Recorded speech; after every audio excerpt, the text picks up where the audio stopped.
নমস্কাৰ বন্ধু বান্ধৱীসকল, আপুনি যদি এডিআৰই গ্ৰেড 3 নাইবা গ্ৰেড 4 পদত এপ্লাই কৰিছিল তেন্তে আপোনালোকৰ বাবে এখন ইম্পৰ্টেণ্ট নোটিছ আহিছে। আৰু লগতে আপোনাৰ যিসকলৰ এপ্লিকেশ্যন ফৰ্মখন হেৰুৱাইছে নাইবা পাছৱৰ্ড পাহৰি গৈছে তেওঁলোকে এতিয়া কেনেকৈ এডমিট কাৰ্ড ডাউনলোড কৰিব তাৰ বাবে আহিছে এখন গুৰুত্বপূৰ্ণ আপডেট। চ' সকলোখিনি আপডেট জনাম এইটো সৰু ভিডিঅ'ৰ জৰিয়তে। চ' ভিডিঅ'টো অকল স্কিপ নকৰি শেষলৈ চাই থাকিব। লগতে আপুনি যদি আমাৰ চেনেল নতুনকৈ ভিজিট কৰিছে তেনেহ'লে এনেকুৱা ধৰণৰ আপডেটসমূহ সদায় পাই থাকিবলৈ আমাৰ চেনেলটো এতিয়া ছাবস্ক্ৰাইব কৰি বেল আইকনটো প্ৰেছ কৰি থব। তো বন্ধু বান্ধৱীসকল, আমি সকলোৱে ইতিমধ্যে গম পাইছোঁ যে অহা 2 ছেপ্টেম্বৰৰ পৰা আমাৰ যি গ্ৰেড 3 এক্সাম হ'ব হায়াৰ ছেকেণ্ডেৰী লেভেলৰ অহা 15 ছেপ্টেম্বৰ তাৰিখে, তাৰ বাবে ইতিমধ্যে আপোনালোকে এডমিট কাৰ্ড মুকলি কৰি দিব।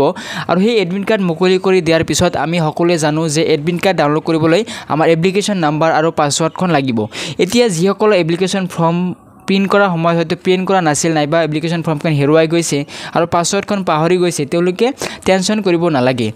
যেতিয়াই 2 ছেপ্টেম্বৰৰ আপোনালোকৰ এডমিট কাৰ্ডৰ অফিচিয়েল ৱেবছাইটটো মুকলি হ'ব বা এক্টিভ হ'ব, ঠিক তেতিয়াই আপোনালোকে ইয়াতে যিটো লগইন অপশ্যন আছে তাত ক্লিক কৰি দিব।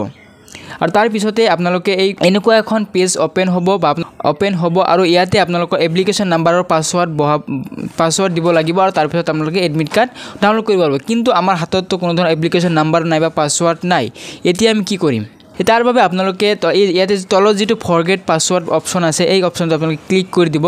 তাৰপিছত এনেকুৱা এখন পেজ খোল খাব য'ত আপোনালোকৰ মোবাইল নাম্বাৰ আৰু জন্মৰ তাৰিখ নাইবা ডেট অফ বাৰ্থটো বহাই অতি সহজতে আপোনালোকৰ মোবাইলত তেওঁলোকে ডিপাৰ্টমেণ্টৰ ফালৰ পৰা নতুনকৈ আপোনালোকৰ যি পাছৱৰ্ড আৰু আপোনাৰ সেই পুৰণা এপ্লিকেশ্যন নাম্বাৰটো তেওঁলোকে চেণ্ড কৰি দিব। আৰু সেই এপ্লিকেশ্যন নাম্বাৰ আৰু পাছৱৰ্ডখন বহুৱাই আপোনালোকে অতি সহজতে আপোনাৰ নিজৰ মোবাইলতে আপোনালোকে এডমিট কাৰ্ডটো ডাউনলোড কৰিব লাগিব। আৰু সেই এডমিট কাৰ্ডটো আপোনালোকে অকল মোবাইলত ডাউনলোড কৰি থ'লেই নহ'ব, সেইটো আপোনালোকে ফিজিকেলি নাইবা আপোনালোকে হাৰ্ড কপি প্ৰিণ্ট কৰি লৈ যাব লাগিব।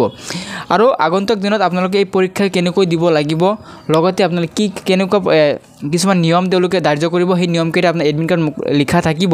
আৰু কি নিয়ম আৰু কেনেকৈ আপোনালোকে OMR চিট ফিল আপ কৰিব লাগে গোটেইখিনি বস্তু আমি নেক্সট এটা ভিডিঅ'ত আলোচনা কৰিম।